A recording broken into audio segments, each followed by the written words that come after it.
So hello guys, आज हम पढ़ने जा रहे हैं क्लास 11th फिजिक्स का बुक 2 का एक चैप्टर, जो एक नया चैप्टर है आज का अपना, विच इज थर्मोडायनेमिक्स। अब थर्मोडायनेमिक्स से अपन क्या समझते हैं, पहले वर्ड का मीनिंग जानते हैं। ठीक है, शुरू करते हैं अपन चैप्टर को। ठीक है, थर्मोडायनेमिक्स, जिसमें थर्मो वर्ड का मतलब दो वर्ड से मिलकर वर्ड बना है। थर्मो का मतलब होता है हीट, डायनेमिक्स का मतलब होता है मोशन। तो जिस ब्रांच ऑफ मतलब यहाँ पे अपन फिजिक्स में जो स्टडी करते हैं, मतलब यहाँ पे ब्रांच ऑफ फिजिक्स होती है जिसमें अपन हीट के मोशन को स्टडी करते हैं। ठीक है, तो वो अपना थर्मोडायनेमिक्स होता है। अब इसमें अपन सिस्टम्स के बारे में पढ़ेंगे। तो कुछ टाइप्स ऑफ सिस्टम होते हैं। एक होता है ओपन सिस्टम। ओपन सिस्टम, देखो सिस्टम और सराउंडिंग दो चीज होती है। सिस्टम एक ऐसा मतलब वो रहती है जिसपे अपन ऑब्जर्वेशन कर रहे हैं और उसको छोड़ के सराउंडिंग रहता है। उसको उसके अलावा सराउंडिंग भी ऐसी, मतलब जो सिस्टम पे इन्फ्लुएंस डाल सके, मतलब उस सिस्टम को हटा के अपन सराउंडिंग कह सकते हैं। ठीक है, बाकी सिस्टम जो रहता है जिसपे अपन स्टडी कर रहे होते हैं। तो एक तो ओपन सिस्टम होता है जिससे एक्सचेंज ऑफ मास भी हो सकता है और एनर्जी भी हो सकता है। एक्सचेंज ऑफ एनर्जी एंड मास दोनों कर पाता है जो सिस्टम, वो ओपन सिस्टम होता है। क्लोज सिस्टम वो होता है जिसमें एक्सचेंज ऑफ एनर्जी तो होता है, बस मास का एक्सचेंज नहीं होता। मतलब उसमें डायाथर्मिक वॉल्स होती है। डायाथर्मिक वॉल ऐसी वॉल होती है जो एक्सचेंज ऑफ एनर्जी तो करवाती है लेकिन मास का एक्सचेंज नहीं कराती। तो होती है डायाथर्मिक वॉल। मतलब हीट वगैरह है ना, हीट भी एक एनर्जी होती है तो उसका एक्सचेंज होता है, लेकिन मास वगैरह का एक्सचेंज यहाँ पे नहीं देखने को मिलता। तीसरी होती है आइसोलेटेड सिस्टम। आइसोलेटेड सिस्टम में क्या होता है, आइसोलेटेड सिस्टम में एनर्जी एंड मास बोथ, मतलब both energy no energy and mass exchange. यहाँ पे ना तो अपना मास का एक्सचेंज होता है ना तो एनर्जी का, किसी का भी एक्सचेंज नहीं होता। तो वो होता है अपना आइसोलेटेड सिस्टम। ना तो यहाँ पे एनर्जी का एक्सचेंज होगा ना तो मास का एक्सचेंज होगा। एकदम परफेक्टली आइसोलेटिंग वॉल्स होती है विच इज एडियाबेटिक वॉल। ठीक है, तो जो ना तो मास का एक्सचेंज कराती है ना हीट का, क्योंकि ये दोनों चीज का एक्सचेंज नहीं कराती। और डायाथर्मिक वॉल एनर्जी का एक्सचेंज तो कराती है लेकिन मास का एक्सचेंज नहीं कराती। तो ये रहता है अपना टाइप्स ऑफ सिस्टम्स में, है ना। अब पढ़ते हैं अपन जीरोथ लॉ ऑफ थर्मोडायनेमिक्स। ठीक है, अब जीरोथ लॉ ऑफ थर्मोडायनेमिक्स में हमको क्या बताया गया है। सिंपली यहाँ पे हमको बताया गया है कि मान लो दो सिस्टम्स हैं जिन पे अपन स्टडी कर रहे हैं, ए और बी नाम से दो सिस्टम है। ठीक है, और वो दोनों ही individually separately in thermal equilibrium with a third one C, एक तीसरा सिस्टम है और जिससे ए और बी दोनों थर्मल इक्विलिब्रियम है। मैं आपको बताऊं थर्मल इक्विलिब्रियम का मतलब होता है कि मतलब जैसे ए और बी, जैसे ए और सी आपस में मान लो थर्मल इक्विलिब्रियम में, तो दोनों का टेम्परेचर बराबर होगा। ठीक है, तो उनमें से मतलब हीट का ट्रांसफर अब नहीं होगा, क्योंकि हीट जो है ना हमेशा हायर टेम्परेचर से लोअर टेम्परेचर पे मतलब ट्रांसफर होती है। तो दोनों का टेम्परेचर बराबर, तो हीट फ्लो नहीं होगी। और वो कब फ्लो नहीं होगी, जब वो दोनों थर्मल इक्विलिब्रियम पे हो। या तो तब हो सकती है, या तो मान लो अपन ने एडियाबेटिक वॉल्स लगा दी, तब भी नहीं हो सकता हीट का ट्रांसफर। अपन ने पढ़ा क्योंकि नॉन मतलब पूरा इंसुलेटिंग होती है एडियाबेटिक। लेकिन अगर मान लो तो ये होता है थर्मल इक्विलिब्रियम, जब टेम्परेचर वगैरह बराबर है तो कोई हीट का ट्रांसफर नहीं होता है। ठीक है, तो ये होता है थर्मल इक्विलिब्रियम। अब उसके बाद आता है जीरोथ लॉ ऑफ थर्मोडायनेमिक्स, जिसमें यही बताया गया मतलब हमको। तो ए और बी अगर मान लो जो दो सिस्टम है जो सेपरेटली थर्मल इक्विलिब्रियम में, वे तो थर्ड वन सी, तो दो सिस्टम है। देखो मैं आपको फिगर से बताता हूँ, ए और बी दो हैं। ठीक है, दोनों में क्या है, दोनों आपस में थर्मल इक्विलिब्रियम में है विद सी। मतलब आपस में इक्विलिब्रियम में नहीं है, थर्मल इक्विलिब्रियम में, सी के साथ इक्विलिब्रियम में। मतलब ए बी सी के साथ थर्मल इक्विलिब्रियम में, बी भी सी के साथ थर्मल इक्विलिब्रियम में। मतलब यहाँ पे जो वॉल्स है ना ए और सी के बीच में, बी और सी के बीच में, वो डायाथर्मिक वॉल्स है। मतलब वहां पे एनर्जी का एक्सचेंज हो सकता है। और ए और बी के बीच में जो वॉल्स है ना, वो एडियाबेटिक वॉल्स है ना। मतलब ए और बी के बीच में हीट का एक्सचेंज नहीं हो सकता। ठीक है, तो फिर वहां पे ये लॉ अपने को क्या बताता है, तो ए बी सी के साथ इक्विलिब्रियम में, बी बी सी के साथ इक्विलिब्रियम में, तो आप ऑटोमेटिकली ए और बी भी थर्मल इक्विलिब्रियम में होंगे एक दूसरे के साथ। यही अपने को जीरोथ लॉ ऑफ थर्मोडायनेमिक्स बताता है। मतलब ये दोनों भी आपस में थर्मल इक्विलिब्रियम में होंगे, कौन, ए और बी। ठीक है, तो अगर मान लो पहले टेम्परेचर ऑफ ए बराबर सी था, मतलब ये दोनों थर्मल इक्विलिब्रियम में थे। और टेम्परेचर ऑफ बी बराबर टेम्परेचर ऑफ सी था, मतलब ये दोनों थर्मल इक्विलिब्रियम में थे। अब अपन ये भी महसूस कर सकते हैं कि फिर ए और बी भी थर्मल इक्विलिब्रियम पे आ जाएंगे, विच इज टी ए, यानी ए और बी का टेम्परेचर बराबर हो जाएगा। मतलब वो दोनों भी थर्मल इक्विलिब्रियम में आ जाएंगे। ठीक है, तो ये रहता है जीरोथ लॉ ऑफ थर्मोडायनेमिक्स। अब इसके बाद आता है फर्स्ट लॉ ऑफ थर्मोडायनेमिक्स, जिसका जो एक मैथमेटिकल एक्सप्रेशन हमको बताया गया है, which is del Q is equal to del U plus work done. तो इसमें मतलब ये ना जो लॉ है ना, बेस्ड ऑन अपना एनर्जी कंजर्वेशन पे, law of conservation of energy, कि भाई एनर्जी कभी भी वेस्ट नहीं होती। मतलब energy only transfer from one form to another, वो सारी चीजें मतलब इस लॉ पे, एनर्जी का neither be created nor be destroyed, तो वो सारी चीजें इस पे उसी चीज पे बेस्ड है अपना ये लॉ। ठीक है, तो del Q is equal to del U plus W, कि भाई कुछ अमाउंट ऑफ हीट हमने अगर ट्रांसफर करी है तो वेस्ट नहीं होती, वो कन्वर्ट होती है। या सबसे पहले वो इंटरनल एनर्जी के फॉर्म में स्टोर होगी, देन उसके बाद उससे वर्क डन भी होगा। तो ये इस तरह मतलब यूज होती है एनर्जी, कभी वेस्ट नहीं होती। तो और मतलब ना तो मतलब वो अपनी कन्वर्ट ही होती है, पहले इंटरनल एनर्जी के फॉर्म में कन्वर्ट होगी और बची हुई हीट अपनी एनर्जी से वर्क डन हो जाता है। तो ये अपने को बताता है फर्स्ट लॉ ऑफ थर्मोडायनेमिक्स, और देख के लग रहा है अपना एनर्जी कंजर्वेशन पे बेस्ड है। ठीक है, पहला डेल क्यू होता है, डेल क्यू यानी हीट ट्रांसफर। इसके एलिमेंट्स क्या क्या होते हैं, एक तो होता है डेल्टा क्यू विच इज उसका मतलब होता है हीट ट्रांसफर, हीट ट्रांसफर। अब यहाँ पे डेल्टा क्यू का फॉर्मूला अपन ने पढ़ा था ना पिछले चैप्टर में, एमएस डेल्टा टी भी हो सकता है, एमएल लेटेंट हीट वाला फॉर्मूला भी हो सकता है, या एनसी डेल्टा टी भी लिख सकते हैं, सी अपना सीपी सीवी सीएन, 3 तरह के होते हैं, है ना। तो ये रहता है। अब यहाँ पे क्या होता है डेल क्यू, अब यहाँ पे डेल क्यू के बाद अगला एलिमेंट होता है इंटरनल एनर्जी। इंटरनल एनर्जी क्या होता है डेल्टा यू, जो बराबर होता है एनसीवी डेल्टा टी के। डेल्टा यू का एक फॉर्मूला, जनरल फॉर्मूला समझ सकते हो, एनसीवी डेल्टा टी होता है, मतलब सीवी यहाँ पे हीट कैपेसिटी कांस्टेंट वॉल्यूम होता है, सीपी अपना हीट कैपेसिटी कांस्टेंट प्रेशर होता है। कौन सीपी, डेल्टा यू यहाँ पे डायरेक्टली प्रोपोर्शनल होता है डेल्टा टी के, क्यों, क्योंकि एन मतलब यहाँ पे अपन कह सकते हैं sir delta U is directly proportional to delta T इस इक्वेशन से। ठीक है, तो ये होती है इंटरनल एनर्जी, डेल्टा क्यू हो गया, इंटरनल एनर्जी हो गया। तीसरा होता है वर्क डन, वर्क डन होता है integration of P dot dV. तो ये मतलब वर्क डन का फॉर्मूला होता है ये integration of P dot dV. ठीक है, तो ये अपन लिख सकते हैं, एक फॉर्मूला है ना इनका ये लॉ। और यहाँ पे एक डेल्टा क्यू ना पॉजिटिव होता है when given to the system, जब अपन हीट का ट्रांसफर सिस्टम पे करवाते हैं, मतलब सिस्टम को हीट देते हैं ना, तो वो पॉजिटिव होती है ना, और नेगेटिव होती है जब टेकन फ्रॉम द सिस्टम, है ना, यही चीजें लिखी हुई है। और वहीं वर्क डन की बात करूं तो work done on the system होता है तो नेगेटिव होता है, क्योंकि वहां पे वॉल्यूम कम और कंप्रेशन देखने को मिलता है, और वर्क सिस्टम से करवाया जाता है। और सिस्टम वर्क डन कर रहा है तो मतलब पॉजिटिव होगा, क्योंकि वहां पे एक्सपांशन देखने को मिलेगा, वॉल्यूम बढ़ेगा। तो ये सारी चीजें एक बार और भी मैं आपको साइन कन्वेंशन एक बार सब एक साथ भी बता दूंगा। ठीक है, इंपॉर्टेंट है बहुत ज्यादा। ठीक है, अब बढ़ते ओके सो अब अपन बढ़ते हैं स्टैंडर्ड थर्मोडायनेमिक प्रोसेसेस, जो इस चैप्टर का one of the major topic है। तो सबसे पहले पढ़ते हैं आइसोकोरिक प्रोसेस, जहां पे वॉल्यूम कांस्टेंट रहता है, यानी चेंज इन इनिशियल और फाइनल वॉल्यूम बराबर हो गया, यानी चेंज इन वॉल्यूम या डीवी जीरो हो जाता है, डेल वी या डीवी जीरो होता है यहाँ पे, है ना। लेकिन पीवीटी तीन अपनी जो थर्मोडायनेमिक अपन जो वेरिएबल्स लेते हैं, तीन ही प्रेशर वॉल्यूम टेम्परेचर की अपन बात कर रहे होते हैं ज्यादातर। तो यहाँ पे वॉल्यूम तो कांस्टेंट हो गया, यानी प्रेशर और वॉल्यूम फिर भी टेम्परेचर और प्रेशर टेम्परेचर और प्रेशर चेंज हो सकते हैं सिस्टम का, लेकिन वॉल्यूम कांस्टेंट ही रहेगा।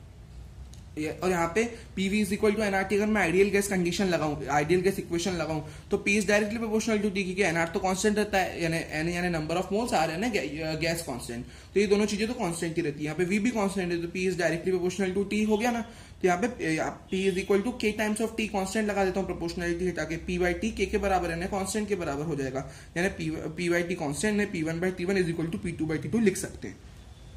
ठीक है, अब यहाँ पे अब मैं क्या करूंगा, P और V का यहाँ पे ग्राफ बनाऊंगा।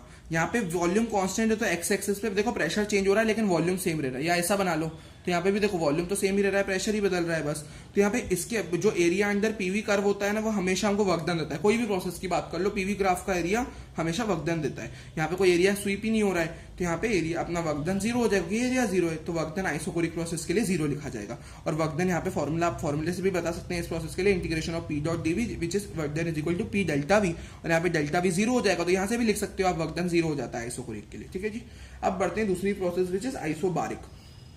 अब आइसोबारिक प्रोसेस क्या होती है, देखो इसको याद रख सकते हो, बारिक यानी something related to bar, bar अपन एटमॉस्फेयर मतलब प्रेशर वगैरह के लिए यूज करते हैं, तो प्रेशर यहाँ पे कांस्टेंट रहेगा। ठीक है, और डेल्टा पी या डीपी यहाँ पे जीरो हो जाता है, बाकी दूसरे वेरिएबल्स टेम्परेचर और volume of the system can vary. Okay, यहाँ पे PV is equal to nRT, अगर मैं फिर से लगाऊं सबके लिए अपन वही काम सबके लिए करते चलते हैं, तो एनआर कांस्टेंट रहेगा, यहाँ पे पीवी कांस्टेंट है, तो V is directly proportional to T हो गया, यानी वी बाई टी कांस्टेंट, यानी V one by T one is equal to V two by T two हो जाएगा। ठीक है, यहाँ पे भी वर्क डन का फॉर्मूला अपन यहाँ पे भी लिख सकते हैं, integration of P dot dV या पी डेल्टा वी, और डेल्टा वी को V two minus V one लिख सकते हैं आप। ठीक है जी, तो इस तरह ही हो गया। अब यहाँ पे वर्क डन का एक फॉर्मूला ये भी बोल सकते हो कि पी डेल्टा वी लिख सकते हो वर्क डन को इस प्रोसेस में। इस प्रोसेस के लिए अगर मैं आपको बताऊं तो work done upon P delta we लिख सकते हैं, और प्रेशर होता है अपना एनआरटी, तो अब मतलब pressure PV is equal to nRT होता है, तो पीवी, लेकिन यहाँ पे पी डेल्टा वी है, तो एनआर डेल्टा टी लिखेंगे अपन। ठीक है, तो फर्स्ट अपन जो आइडियल गैस इक्वेशन से अपन एनआर डेल्टा टी लिख दिया, और nR T two minus T one, तो ये फॉर्मूला भी अपन आइसो मतलब यहाँ पे इस प्रोसेस में अपन लिखा हुआ है, यहाँ पे ये भी एक फॉर्मूला होता है। ठीक है, यहाँ पे क्या होता है, यहाँ पे पी और वी का अगर मैं ग्राफ बनाऊं तो V1 और V2 दो वॉल्यूम यहाँ पे। अब यहाँ पे क्या हो रहा है, अगर मैं यहाँ तो ऐसा ग्राफ बनाऊं या ऐसा, अब यहाँ पे कुछ ना कुछ एरिया स्वीप होगा, कैसे, यहाँ मैं ऐसा बना लू, देखो पी तो हर जगह कांस्टेंट ही है, वॉल्यूम चेंज हो रहा है, यहाँ पे भी पी कांस्टेंट है, ऐसा बना लो, लेकिन देखो या तो यहाँ पे कुछ एरिया कवर होगा, है ना, यहाँ पे भी कुछ एरिया कवर होगा, तो एरिया कवर हो रहा है तो यहाँ पे वर्क डन तो जीरो तो नहीं होता, है ना। और यहाँ पे क्या होता है, यहाँ पे अगर ये तो चलो मैंने आपको फॉर्मूले बता दिए, और यहाँ पे ऐसे दो फॉर्मूले लिखे हुए हैं इस प्रोसेस के, मतलब यहाँ पे लिख सकते हैं डेल्टा यू बराबर होता है एनसीबी डेल्टा टी और डेल्टा क्यू बराबर होता है एनसीबी डेल्टा टी। तो ये कुछ फॉर्मूले लिखे हुए हैं, ठीक है जी, है ना। तो ये फॉर्मूले। अब बढ़ते हैं अपन आइसोथर्मल प्रोसेस की तरफ। आइसोथर्मल प्रोसेस में क्या रहता है, यहाँ पे मैं आपको बता देता हूँ।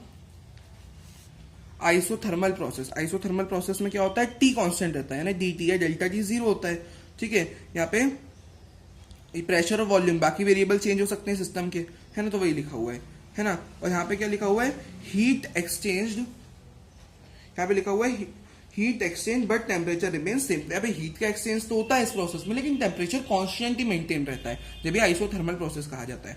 और यहाँ पे पी और वी का ग्राफ कुछ इस तरह देखने को मिलता है। यहाँ पे टेम्परेचर कांस्टेंट तो पूरा एनआरटी कांस्टेंट, एनआर तो कांस्टेंट रहता है, एटी भी कांस्टेंट, तो PV is equal to constant लिखा जाता है। जैसे कोई मतलब यहाँ पे P1 V1 और इससे मतलब P1 V1 T से कन्वर्ट हो रहा है P2 V2 T, सिस्टम का प्रेशर और वॉल्यूम तो चेंज होगा लेकिन टेम्परेचर कांस्टेंट रहेगा। तो P1 V1 is equal to P2 V2 रहता है, क्योंकि PV कांस्टेंट रहता है। और P अपन देख सकते हैं P1 और V1 यहाँ पे इनवर्सली प्रोपोर्शनल है, और P2 और V2 भी इनवर्सली प्रोपोर्शनल होंगे। यानी जनरल में लिखना चाहूँ तो P is inversely proportional to volume, यानी pressure is inversely proportional to volume होता है, ठीक है, इस प्रोसेस में। और यहाँ पे इस प्रोसेस के लिए मैं वर्क डन का फॉर्मूला लिख सकता हूँ, इसकी डेरिवेशन अगेन नहीं है due to rapid revision. Okay जी, वर्क डन का फॉर्मूला आप यहाँ पे लिख सकते हो NRT ln V2 by V1, या अपन V2 by V1 को आप P1 by P2 भी यहाँ पे लिख सकते हो। अगेन यहाँ पे डेरिवेशन नहीं है, बाकी ये फॉर्मूले वर्क डन के होते हैं, किसके लिए, फॉर आइसोथर्मल प्रोसेस, है ना। अब लास्ट प्रोसेस अपनी एडियाबेटिक प्रोसेस। एडियाबेटिक प्रोसेस में क्या होता है, हीट का कुछ एक्सचेंज नहीं होता, मतलब Q जीरो होता है, डेल्टा Q या डी क्यू कांस्टेंट रहता है, सॉरी Q कांस्टेंट और डेल्टा Q या बोल लो डी क्यू जीरो रहता है। तो नो हीट एंटर्स, मैंने बोला ना हीट का कोई ट्रांसफर नहीं होता, तो नो हीट एंटर्स और लीव्स द सिस्टम, ना कोई हीट अंदर आएगी ना कोई हीट सिस्टम को बाहर जाएगी, मतलब सिस्टम से। तो कुछ एक्सचेंज यहाँ पे देखने को हीट का नहीं मिलेगा। हैपेंस वेरी फास्ट और विद परफेक्ट इंसुलेशन। तो क्वेश्चन वगैरह में कहीं भी आपको फास्ट या ऐसा दिखा है परफेक्टली इंसुलेशन वगैरह वर्ड्स दिखे, तो एडियाबेटिक प्रोसेस से रिलेटेड रहते हैं ये वर्ड्स, ठीक है जी। तो हैपन ये प्रोसेस एडियाबेटिक प्रोसेस वगैरह काफी फास्ट और परफेक्ट इंसुलेशन वॉल्स रहती है यहाँ पे एडियाबेटिक में, ठीक है, मतलब वही परफेक्ट इंसुलेशन रहता है, ठीक है। यहाँ पे पी और वी का आप ग्राफ ऐसा बना सकते हो। आइसोथर्मल के लिए थोड़ा ऐसा था, अपन देखो जनरल ग्राफ बनाते हुए चल रहे हैं सबका, तो जनरल ग्राफ इसका जैसे थोड़ा जनरल ऐसा बनता था, अब एडियाबेटिक का भी ऐसा ही बनता है, बट थोड़ा स्लोप ज्यादा रहता है उसमें, है ना। तो एडियाबेटिक जैसे ग्राफ रहता है, मतलब सॉरी यहाँ पे, हाँ, एडियाबेटिक का जो ग्राफ रहता है ना, सॉरी, वो आइसोथर्मल जैसा ही होता है, जैसा आइसोथर्मल जैसा ही होता है, देखो ऐसा ही, बट यहाँ पे स्लोप ज्यादा होता है। एडियाबेटिक में स्लोप ज्यादा होता है, एडियाबेटिक में स्लोप ज्यादा होता है, और वो गामा टाइम्स ज्यादा होता है, वो भी अब मैं आगे आपको थोड़ा बता दूंगा, ठीक है। तो गामा टाइम्स ज्यादा होता है, मतलब आप यहीं पे सुन लीजिए ना, तो मतलब वहां पे क्या रहता है, अब मैं आपको शॉर्ट में बता रहा हूँ, है ना, ड्यू टू रैपिड रिवीजन, तो वो गामा टाइम्स ज्यादा होता है, मतलब स्लोप, मतलब यहाँ पे मैंने लिखा होगा, आगे मैं एक बार देख लूंगा, हाँ ऊपर लिखा हुआ है, ठीक है, तो मैं आपको बता दूंगा अभी, ठीक है। यहाँ पे ये हो गया, ग्राफ हो गया अपना। यहाँ पे जो अब यहाँ पे इधर जो अपन लिखते हैं ना, पीवी की पावर गामा को कांस्टेंट लिखते हैं, ये सब में अपन कुछ कुछ चीजें कांस्टेंट कह रहे हैं, तो यहाँ पे एक स्टेटमेंट लिखी जाती है एडियाबेटिक में, विच इज पीवी की power gamma is equal to constant, यानी P1 V1 की पावर गामा, P2 V2 की power gamma, P is equal to PV की पावर गामा, वो कांस्टेंट है, के बराबर अपन कह सकते हैं, ठीक है।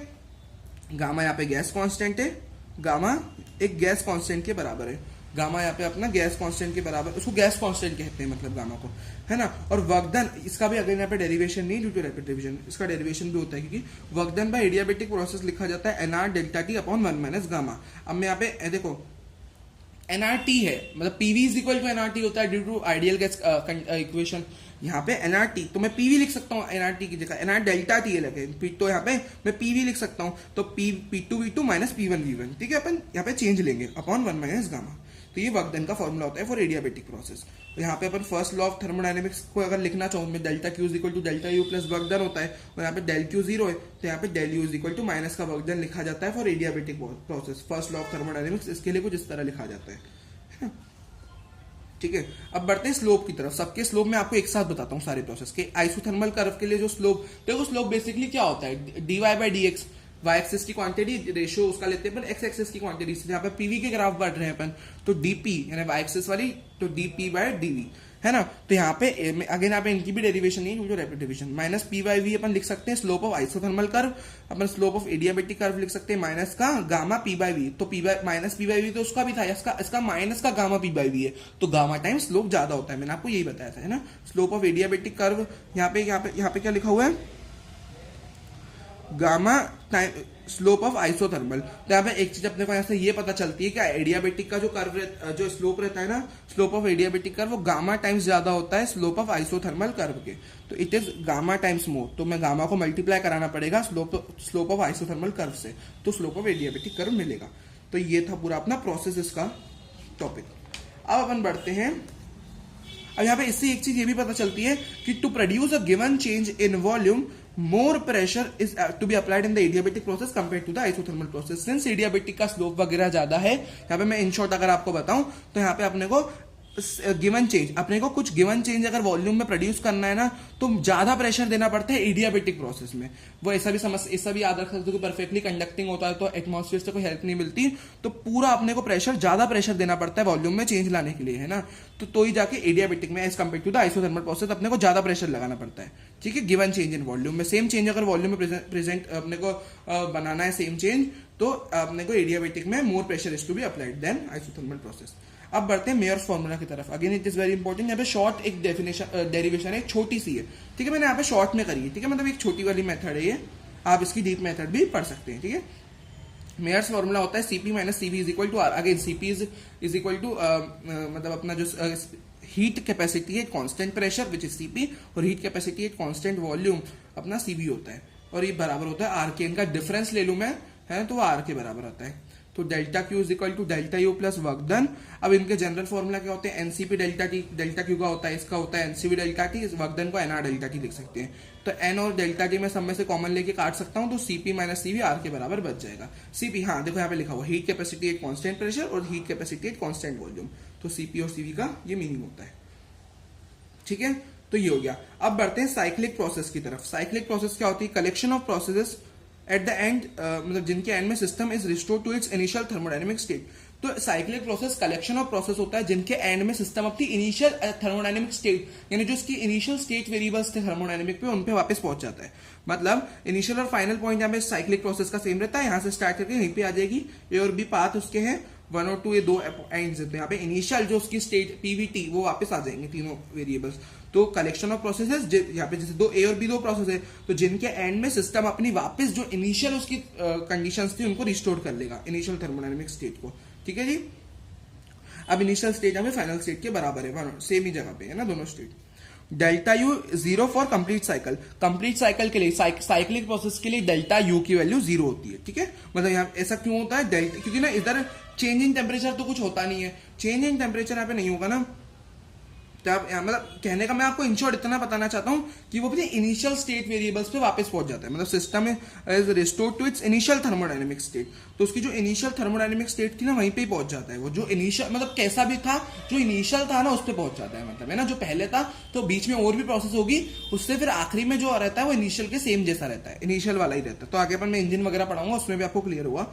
ठीक है, तो यहाँ पे डेल्टा टी 0 हो जाता है, चेंज इन टेम्परेचर। तो यहाँ पे मैं अगर एनसीवी डेल्टा टी, जो डेल्टा यू का जनरल फॉर्मूला होता है, तो यहाँ पे दोनों टेम्परेचर T2 और T1 बराबर होंगे, दोनों को T1 लिख के मैं 0 हो जाएगा टेम्परेचर, तो पूरा 0 हो जाता है, इसलिए डेल्टा यू भी 0 हो जाता है। तो ये था साइक्लिक प्रोसेस। और हाँ, पीवी और इसका जो वर्क डन नेट टोटल, तो जो साइक्लिक प्रोसेस के लिए देखो area under PV curve, area under PV. अब साइक्लिक प्रोसेस के लिए क्या होता है, एरिया अंडर पीवी पूरा नहीं लिया जाता, जो अगेन यहाँ पे इसका डीप में नहीं है, मैं आपको डायरेक्ट बता रहा हूँ। ठीक है, तो इसके अंदर का जो सिर्फ साइकिल के अंदर का जो एरिया, ये जो गोल सी साइकिल है उसके अंदर का एरिया ही सिर्फ वर्क डन बताता है, नेट जो टोटल वर्क डन है, नेट टोटल वर्क डन, वो work done in the cycle होता है, जो area covered in the cycle.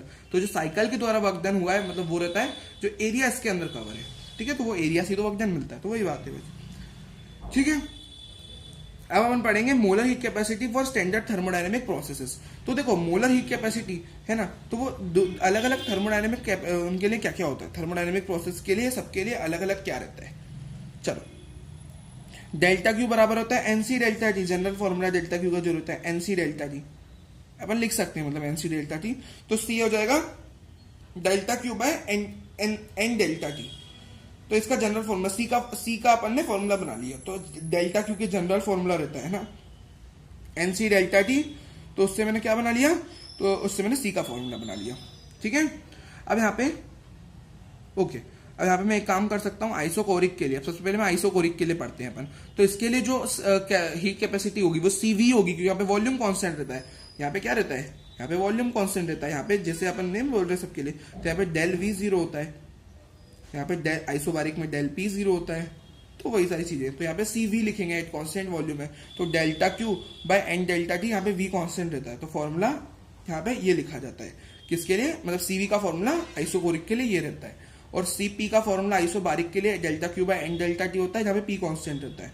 और आइसोथर्मल के लिए डेल्टा T 0 होता है। तो यहाँ पे ये इनफाइनाइट पहुंच जाता है, डिनोमिनेटर 0 है ना, इनफाइनाइट। एडियाबेटिक के लिए डेल्टा Q 0 हो जाएगा।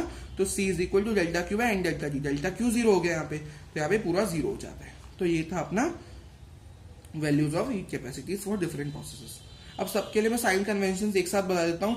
DQ अगर पॉजिटिव है ना, तो मतलब है सिस्टम को हीट एडिट की गई है, सिस्टम में हीट एड की गई है, तो पॉजिटिव लिखा जाएगा DQ।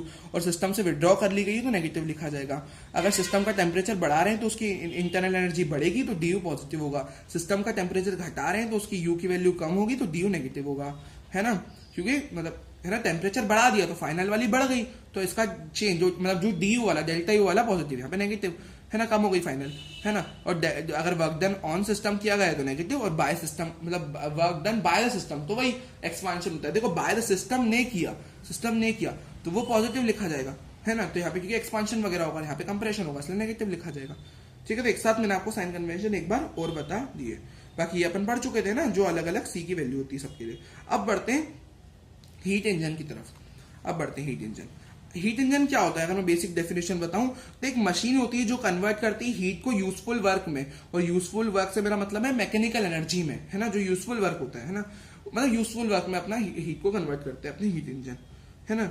अब no engine can be 100% efficient, some heat is always wasted. तो दुनिया का कोई भी इंजन ना कभी भी, ये एक आइडियल कंडीशन है, कभी भी 100 मतलब अगर कोई बोल रहे हैं ना 100% एफिशिएंट है, तो वो एक आइडियल कंडीशन होती है। रियल लाइफ में 100% एफिशिएंट कोई भी इंजन नहीं होता, कुछ ना कुछ हीट तो वेस्ट होती है। अब देखो मैं अगर जनरल आपको बताऊं कि अपना इंजन कैसे काम करता है, एकदम जनरल, तो अब वो देखना कैसे काम करता है। ठीक है, एकदम जनरल बताता हूँ।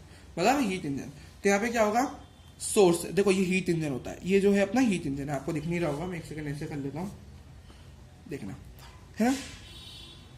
तो सोर्स से देखो ये अपना हीट इंजन है, मान लो इसके अंदर कुछ इसका वर्किंग जो होता है, वर्किंग फ्लूइड रहता है इसके अंदर, है ना। वर्किंग जो अपना मटेरियल होता है, इसके अंदर कुछ ना कुछ फिल्ड है ना। क्या है इसके अंदर, वर्किंग सब्सटेंस, सॉरी उसको आप बोल सकते हैं वर्किंग सब्सटेंस बोलिएगा, ठीक है जी।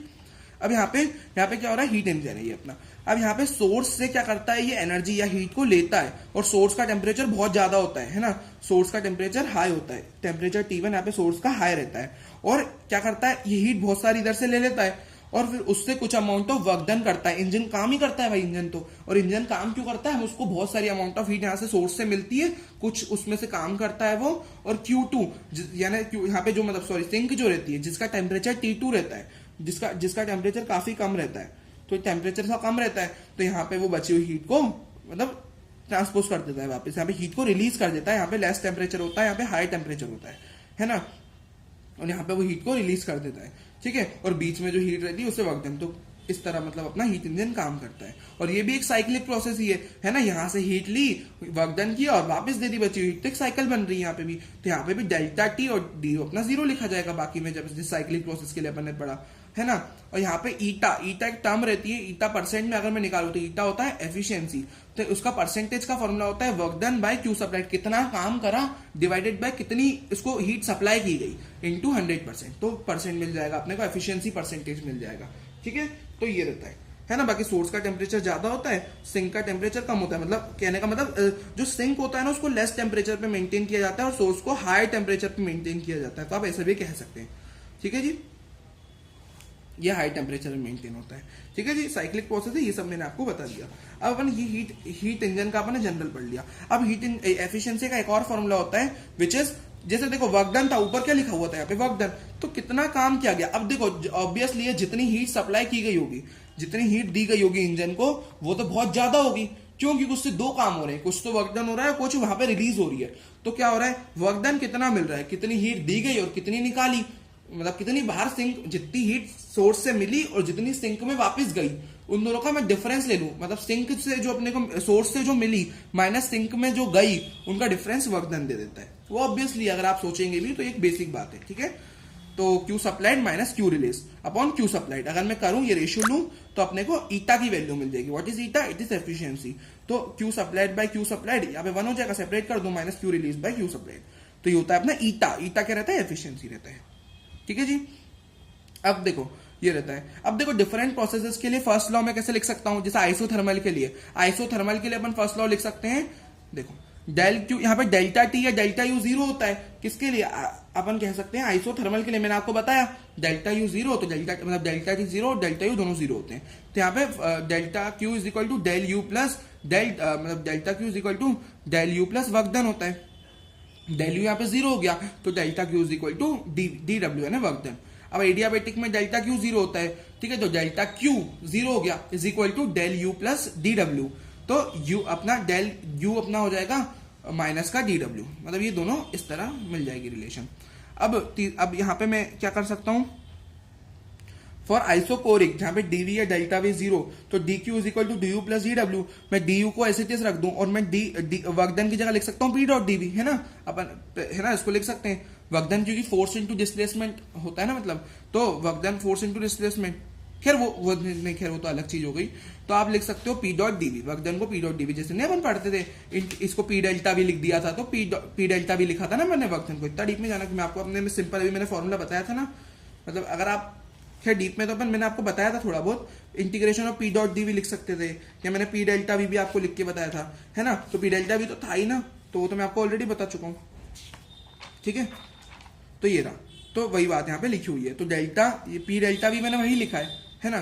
तो delta Q is equal to del U plus W हो जाता है। तो डी क्यू यहाँ पे क्योंकि डीवी जीरो है अपना, तो ये पूरा टर्म कट गया, तो delta Q is equal to D, मतलब sorry D Q is equal to D U हो जाता है। तो ये दोनों चीजें बराबर हो जाती है फॉर आइसोकोरिक प्रोसेस, है ना, है ना। अब है ना चीजें यहाँ पे मैं आपको ज्यादा डीप में आप जरूर, अगर आप डीप में जाके पढ़ना आपको, क्योंकि आपको पूरा डीप में ही पढ़ना पड़ेगा चैप्टर्स, ठीक है। मैं आपको रैपिड रिवीजन में बता रहा हूँ, ठीक है। अगर आप डीप में जा रहे हैं तो ये काफी अच्छी बात है, तो आपको चीजें डीप में ही पढ़नी चाहिए। मैं आपको रैपिड रिवीजन, आपका रिवीजन कराने आया हूँ यहाँ पे बस, ठीक है। आपको डीप में जाना चाहिए, ओके। तब आगे बढ़ते हैं, बाकी मैं तो आपका रिवीजन करा रहा हूँ, ठीक है जी। तो आप कुछ इस तरह पढ़ सकते हैं। अब अपन बढ़ते हैं कार्नोट साइकिल की तरफ, जैसे मैंने अभी आपको नहीं बताया। अच्छा यहाँ पे एक चीज और देख लीजिए, आइसोबारिक के लिए, आइसोबारिक के लिए क्या होता है, आइसोबारिक के लिए सेम फॉर्मूला होता है ना, delta d Q is equal to D U plus d W. तो ये फॉर्मूला होता है फॉर आइसोबारिक के लिए, सेम जो अपन का फर्स्ट लॉ होता है वही लिख जाता है, del Q is equal to del U plus d W.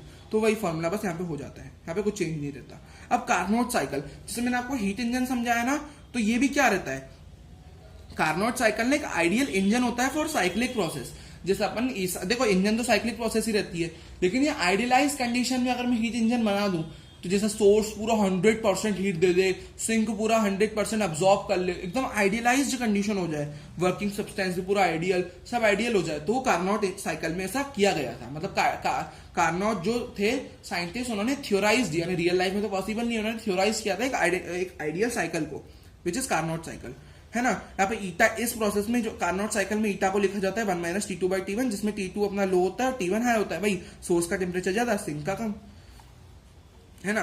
अब यहाँ पे जैसे यहाँ पे भी यही किया गया था, देखो यहाँ पे बेसिक जो स्ट्रक्चर है ना हीट इंजन का, यहाँ पे भी वही रहता है, ठीक है।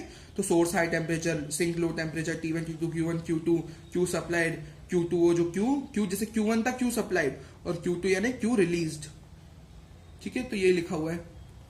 बाकी ये सारा पूरा एक वर्किंग सब्सटेंस, हीट इंजन काम कर रहा है, ये सारी चीजें यहाँ पे रहती है। अब यहाँ ना कार्नोट जो साइकिल है वो 4 प्रोसेस में काम करती है। पहली प्रोसेस, साइकिल एक तरह की साइकिल है तो पूरी साइकिल बननी चाहिए, तो साइकिल की पहली स्टेप होती है हीट सप्लाइड। सबसे पहले क्या होगा, हीट सप्लाई होगी, सोर्स से इंजन को हीट सप्लाई होगी, और वहां पे यहाँ पे ये ध्यान रखा जाता है कि टेम्परेचर 1 यानी जो सोर्स का टेम्परेचर है वो कांस्टेंट रखा जाता है, ठीक है। तो पहली प्रोसेस में T1 कांस्टेंट रहता है हीट सप्लाइड में, तो P1 V1 T1 से P2 V2 T1 हो जाता है अपना। तो बाकी स्टेट वेरिएबल्स चेंज होते हैं, T1 कांस्टेंट, तो T1 यहाँ पे कांस्टेंट रहता है। आइसोथर्मल प्रोसेस होती है first step of Carnot cycle. Second step होती है सिस्टम, यहाँ पे सिस्टम जो है ना T1 से T2 में फास्ट कन्वर्जन देखने को मिलता है अपना इंजन में। तो फास्ट कन्वर्जन है ना एडियाबेटिक प्रोसेस होती है यहाँ पे सेकंड स्टेप। तो P2 V2 T1 से P3 V3 T2, तो यहाँ पे सब चेंज होता है। पहले टेम्परेचर फर्स्ट स्टेप जब कंप्लीट हो गई थी तो T1 टेम्परेचर था यहाँ पे, अब यहाँ पे और P2 V2 था जब वो कंप्लीट हो गई थी, तो P2 V2 से P3 V3 हो गया और टेम्परेचर T1 से T2 हो गया। अब थर्ड है अपनी हीट रिलीज्ड, थर्ड प्रोसेस होती है यहाँ पे हीट रिलीज, जहाँ पे मैं अगर आपको दिखाऊं तो थर्ड प्रोसेस होती है हीट रिलीज्ड, जहां पे T2 को अपन कांस्टेंट रखते हैं, है ना। अब देखो तीसरी होती है हीट रिलीज, जहां पे अपन T2 को कांस्टेंट रख देते हैं। तो यहाँ पे T2 कांस्टेंट है, यानी अगेन ये एक आइसोथर्मल प्रोसेस होती है जहां पे P3 V3 T2 से P4 V4 T2, यानी टेम्परेचर सेम रहता है। और चौथी प्रोसेस होती है अपनी वापस एक एडियाबेटिक प्रोसेस होती है ना। यहाँ पे फास्ट कन्वर्जन देखने को मिलता है वापस से, क्योंकि अब साइकिल कंप्लीट हो रही है तो वापस T2 से T1 पे जाएगा, एडियाबेटिक प्रोसेस, सिस्टम का टेम्परेचर फास्टली चेंज होगा और P4 V4 T2 से वापस P1 V1 T1 में कन्वर्ट हो जाएगा। तो ये पूरी साइकिल अपनी कार्नोट साइकिल की होती है ना। ठीक है, तो ये होती है सबसे पहले जैसे, तो मतलब ये चार अपनी साइकिल होती है, ठीक है। तो ये चार साइकिल अपने को देखने को मिलती है। अब अपन बढ़ते हैं रेफ्रिजरेटर की तरफ, जो अपनी उल्टी होती है पूरी as compare to heat engine. यहाँ पे रेफ्रिजरेटर को हीट पंप भी कहा जाता है।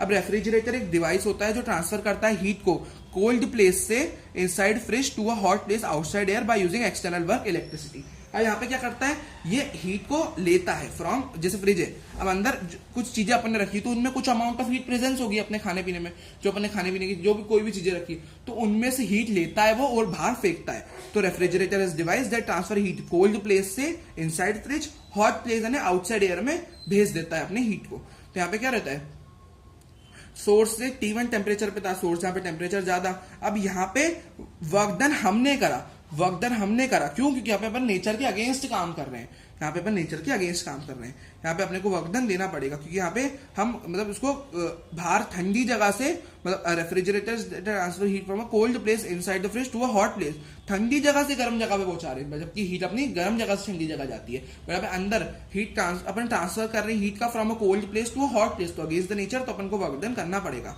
और उससे फिर वर्क डन अपन ने किया, तो यहाँ पे क्या होता है, सबसे पहले वर्क डन किया तो यहाँ पे क्या होगा, Q1 अमाउंट ऑफ जो अपनी हीट है वो सोर्स के पास चली जाती है, जिससे सोर्स का टेम्परेचर बढ़ जाता है। और बाकी यहाँ पे सिंक जो T2 रहता है, और सिंक जो T2 जिसका टेम्परेचर कम रहता है, तो वो फ्रिज के अंदर का ही एरिया रहता है। तो वर्क डन किया अपन ने, और फ्रिज के अंदर का जो हीट रहती है वो सोर्स की तरफ बढ़ती है। कहाँ बढ़ती है, सोर्स की तरफ बढ़ती है। क्यों, क्योंकि वो हीट को बाहर भेजना रहता है ना। तो सिंक यहाँ पे सिंक जो कम टेम्परेचर वाली जगह, और कम टेम्परेचर वाली जगह तो अगेन फ्रिज के अंदर ही होती है, फ्रिज के अंदर ही प्रेजेंट होती है, इसलिए कहा जाता है सिंक अपना लेस टेम्परेचर पे होता है। तो वहां से अपनी हीट सोर्स की तरफ जाती है जिसका टेम्परेचर ज्यादा होता है, क्योंकि अपन लो से हाई टेम्परेचर जा रहे हैं ना यहाँ पे, तो वर्क डन यहाँ पे अपन को करना पड़ता है।